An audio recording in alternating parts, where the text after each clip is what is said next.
کوئی عمل ایسا نہیں ہے اور کوئی عبادت دنیا کی ایسی نہیں ہے جس کا قبول ہونا قطعی ہو، جس کا قبول ہونا حتمی ہو، جس کا قبول ہونا یقینی ہو۔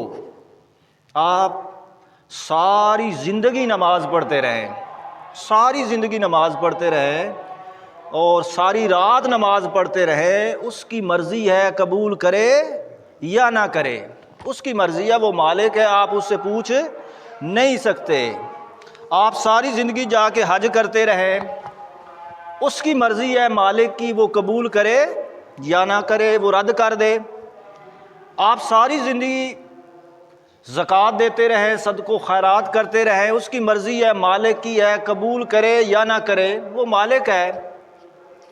تو وہ آپ نمازیں پڑھتے رہے، ساری زندگی نمازیں پڑھتے رہے، وہ آپ کی نماز کو فویل للمصلین الذین هم عن صلاتهم ساہون قرار دے دے۔ وہ کہے کہ یہ نمازی ریاکار ہیں، دکھاوا کرتے ہیں، وہ تم نماز سمجھ رہے ہو اور وہ تمہیں دکھاوا کہہ کے اس کو رد کر دے۔ وہ مالک ہے، اس کی مرضی ہے، قبول کرے یا نہ کرے۔ تو درود پاک ایک ایسی عبادت ہے، ایک ایسا عمل ہے جو کبھی رد نہیں ہوتا۔ درود پاک کبھی رد نہیں ہوتا، ادھر پڑھا ادھر قبول ہو گیا، ادھر پڑھا۔ ہر عبادت رد ہو سکتی ہے، نماز، روزہ، حج، زکوٰۃ، صدقہ و خیرات، اعمال صالحہ، ساری عبادات، جہاد آپ کرتے رہیں، وہ رد ہو سکتی ہیں۔ وہ مالک ہے، چاہے قبول کرے چاہے رد کر دے، اس کی مرضی ہے، ہم اس سے پوچھ نہیں سکتے۔ مگر درود پاک ایک ایسی عبادت ہے، ایک ایسا عمل ہے جو کبھی رد ہوتا ہی نہیں ہے۔ درود پاک کسی کا رد ہوتا ہی نہیں ہے۔ تو ہر عبادت اور ہر عمل کا قبول ہونا یہ یقینی نہیں ہے، یہ یقینی نہیں ہے۔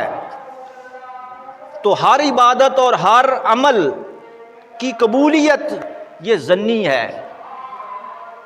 آپ نماز پڑھتے رہیں، روزہ رکھتے رہیں، زکوٰۃ دیتے رہیں، صدقہ و خیرات کریں، یہ تمام عبادتیں ظنی ہیں، ظنی القبول ہیں۔ چاہے تو قبول کرے، اس کی مرضی ہے، قبول کرے، مرضی ہے رد کر دے۔ مگر درود پاک ایک ایسی عبادت ہے جو قطعی القبول ہے، جو قبول ہی قبول ہے۔ تو درود پاک پڑھا کریں، ذوق کے ساتھ پڑھا کریں، اور یہ اللہ رب العزت کی سنت بھی ہے۔ درود پاک یہ اللہ رب العزت کی سنت بھی ہے۔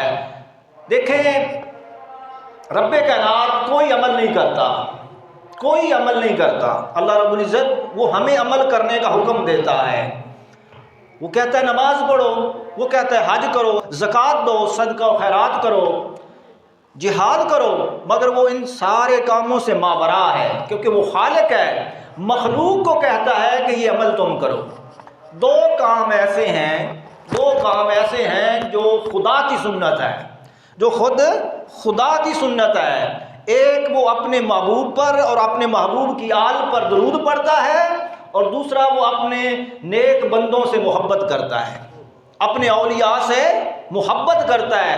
دو کام رب کائنات کرتا ہے، اولیاء سے محبت کرتا ہے اور اپنے محبوب کی آل پر درود و سلام پڑھتا ہے، اور یہ قبول ہی قبول ہوتے ہیں۔